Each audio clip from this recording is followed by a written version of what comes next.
ஆனால் வந்து கடந்த முறை போல அந்த அந்த அதிகமான எண்ணிக்கையில் சீட்டுகளை பெற முடியுமா சார்? இந்த தடவை பெற முடியாது அப்படிங்கிற மாதிரி பாரதிய ஜனதா கட்சியின் சார்பாக அந்த பிரச்சாரம் மேற்கொள்ளப்படுது. பொதுவான அந்த கருத்து கணிப்புகளும் ஒரு சில கருத்து கணிப்புகள்லையும் அந்த 35, 36 அந்த மாதிரியான 30 அப்படி தான் இருக்கிறத தவிர அந்த 60-50 கிராஸ் அப்படிங்கிறது ஆம் ஆத்மிங்கிறது இப்போது உள்ள அந்த கருத்து கணிப்புகள் நம்ம அது முடிவுகளாக எடுத்துக்கொள்ள முடியாது தான்.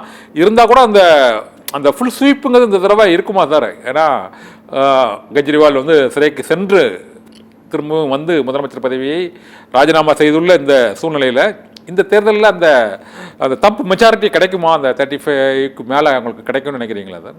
இல்ல, அவர் ரொம்ப தெளிவா இருக்கிறாரு. அவர் சிறைக்கு போனது தப்பான கேஸ், இது வரைக்கும் எல்லாருக்குமே தெரியும். ஊழல் வழக்குல போட்டு கைது பண்ணது எல்லாருக்கும் தெரியும். அவர் வெளியில வந்ததும் அவர் வந்து சரியா, அதாவது எல்லாரும் என்ன யோசிச்சாங்க, ஒரு மனைவியை கொண்டு வந்து முதலமைச்சராக போறாரு அப்படின்னு பல பேர் யோசிச்சாங்க. அவர் எல்லாத்துலயுமே அவர் வந்து வெரி குட் ஸ்ட்ராட்டஜிஸ்ட் சார். அவர் கரெக்டா வந்து அவர் பிளான் பண்ணாரு. என்னென்ன எப்படி எப்படிதான் நியாயமா செய்யணுமோ செஞ்சாரு. அட்டிஷிங்கிற ஒரு மிக சிறந்த ஒரு அறிவாளிய, மிகப்பெரிய படிப்பாளிய, மிகப்பெரிய அரசியல் நிர்வாகத்தை திறன் படைச்சவன், ஆட்சி நிர்வாக திறன் படைச்சவரை கொண்டு வந்து முதலமைச்சராகி இருக்கிறாரு. அவர் நினைச்சிருந்தா அவரே திரும்ப உட்கார்ந்து இருக்கலாமே. அதெல்லாம் எல்லாமே தவிர்த்துட்டு மக்களுக்காக தான் கட்சி. நாடு முக்கியமா கட்சி முக்கியமான, கட்சி தான் முக்கியங்கிறது தான் இன்னைக்குள்ள நிலைமை. அது இன்னைக்கு எப்பவுமே ஆம் ஆத்மி அப்படித்தான் செயல்பட்டு இருக்கு. அதனால கண்டிப்பாக எங்களுக்கு அரவிந்த் கெஜ்ரிவால் மேல அங்க டெல்லி மக்களுக்கு, நீங்க ஏரியால போய் மக்கள்கிட்ட பேசி பாருங்க, எங்களுக்கு அவர் தான் எல்லாம் கொடுத்தாரு, அவர் தான் எங்களுக்கு பிள்ளைங்களை படிக்க வச்சாரு, அவர் தான் மருத்துவ வசதிகள் கொடுத்தாரு. இதை வந்து பிஜேபி காரங்களே ஒத்துக்குவாங்க. அவங்களுக்கு தெரியாதா? வேணும்னு சொல்லி காங்கிரஸ் காரங்களுக்கு தெரியாது இல்ல. என்ன பண்றது?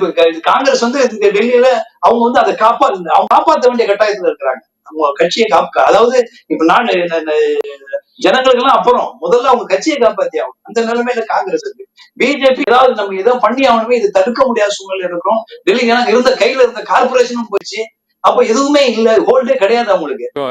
அதனால வந்து நிறைய ஒரு கேள்வி, இந்த மகாராஷ்டிரா ஹரியானாலும் இதே போன்ற சூழ்நிலை தான் அங்கு நிலவியது. இருந்தாலும் பாரதிய ஜனதா கட்சியின் அந்த வியூகம் வந்து அங்கே வந்து ஒரு வெற்றியை பெற்றது. ஆனால் இப்போது இங்கே வந்து சற்று பலவீனமான ஒரு குழப்பமான கடுமையான போட்டி சூழலை வந்து உருவாக்கி இருக்கிறாங்க. இப்போ மகாராஷ்டிராலே ஹரியானா அப்படி இல்லை. அது வந்து பிஜேபிக்கு சாதகமாக இருக்காதுங்கிற ஒரு தேர்தல் முடிவை அவங்க வந்து ஒரு ஒர்க் அவங்களோட தேர்தல் வியூகத்தின் மூலமாக மாற்றி அமைத்தார்கள். அதே போன்று இங்கும் வந்து ஒரு புதிய வியூகத்தை அமல்படுத்தி வருகிறோம், அதனால் மாற்றுவோம் என்று பாரதிய ஜனதா கட்சியின் அந்த பிரச்சார வியூகம் இருக்கிறது. அதனால தான் இந்த கணிப்புகளும் இந்த 60 இடங்களுக்கு அதிகமாக ஆம் ஆத்மி போன தடவை வெற்றி பெற்றது இந்த முறை நடக்காது என்று கூறுகிறார்கள். நீங்கள் என்ன நினைக்கிறீங்க? அது அந்த வியூகங்கள் எல்லாம் பலிக்குமா பலிக்காதா? அதாவது நீங்க சொல்றது மகாராஷ்டிராவுடைய நிலைமை வேற.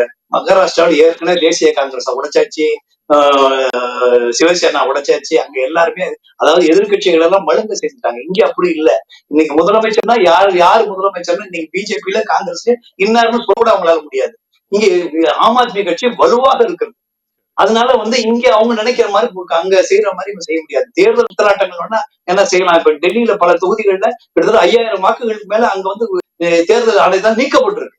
அங்க பாரதிய ஜனதா கட்சிக்காரங்களே அங்க போய் மனு கொடுத்து நீக்கி இருக்கிறாங்க. இது மாதிரி பித்தலாட்ட வேலைகளை செஞ்சு ஏதாவது பண்ணாதான் ஓரளவு 1-2 சீட்டுகளை குறைக்க முடியுமே தவிர, மற்றபடி முறையா கரெக்டான தேர்தலை இவர்கள் நடத்தினால் நிச்சயமாக ஆம் ஆத்மி கட்சி முழு வெற்றியை அங்க பெறப்போகுது. ஏன்னா இது வரைக்கும் போன முதல் தேர்தலில் 3 இடங்களை நாங்க மிஸ் பண்ணோம். 2வது தேர்தலில் 7 இடங்களை மிஸ் பண்ணோம். இந்த தேர்தலில் மக்களின் எண்ணம் பூரா என்ன இருக்குன்னா, இவங்களை விட்டுறக்கூடாது. ஏன்னா பிஜேபின்னு ஒரு கட்சி வந்துட்டா டெல்லியும் அமைதி இல்லாம போயிடும்னு பயப்படுறாங்க. ஒவ்வொரு மாநிலங்களிலும் பிரச்சனை இருக்குது. ஆனால் இன்னைக்கு அந்த சூழல் வந்து இன்னைக்கு சிறுபான்மை மக்களோ, தலித் மக்களோ, மற்ற பொதுவான இந்துக்கள் அத்தனை பேருமே யாருமே ஆம் ஆத்மி கட்சிக்கு இன்னைக்கு எதிராக அவங்க இல்ல. அதனால கண்டிப்பாக பிஜேபிக்கு தான் எதிராக இருக்கிறார்களே தவிர ஆம் ஆத்மிக்கு இல்ல. ஆனால் பிஜேபி என்ற ஒரு கட்சி ஆட்சிக்கு வந்துவிடக் கூடாது என்பதில் டெல்லி மக்கள் மிக தெளிவாக இருக்கிறார்கள்.